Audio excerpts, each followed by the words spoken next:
Israel ও যুক্তরাষ্ট্রের হামলার জবাবে ইরান ধারাবাহিকভাবে শক্ত প্রতিক্রিয়া জানিয়ে যাচ্ছে। যুদ্ধের ১৭তম দিনেও তেহরান কোনো ধরনের ছাড় দেয়নি, বরং আগের চেয়ে আরও আক্রমণাত্মক হয়ে উঠেছে দেশটি। ইরানের দাবি, গত ২৮ ফেব্রুয়ারি সর্বোচ্চ ধর্মীয় নেতা আয়াতুল্লাহ আলী খামেনিকে হত্যার পর থেকেই তাদের প্রতিশোধমূলক অভিযান আরও তীব্র হয়েছে।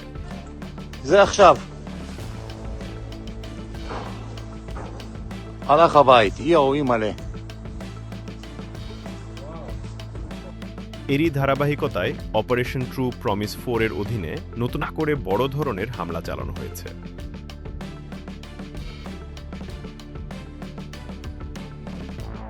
ইরানি বিপ্লবী গার্ড জানিয়েছে, তারা ইসরায়েলের গুরুত্বপূর্ণ সামরিক স্থাপনা, বিশেষ করে তেল আবিবের কেন্দ্রস্থল ও বেনগুরিয়ান বিমানবন্দরের আশেপাশের স্থাপনাগুলোকে লক্ষ্য করে ক্ষেপণাস্ত্র হামলা চালিয়েছে।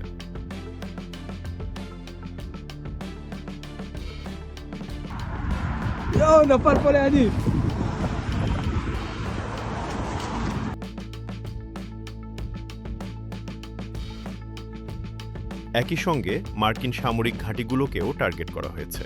আলফোরা, জুফায়রা এবং শেখ ইসা ঘাঁটিতে মধ্যপাল্লার ক্ষেপণাস্ত্র নিক্ষেপের কথাও জানানো হয়েছে।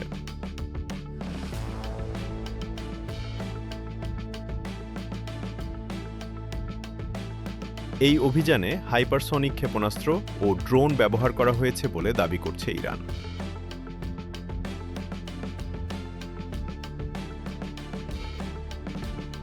বিশ্লেষকরা বলছেন, এ সংঘাত আরও বিস্তৃত আকার নিতে পারে।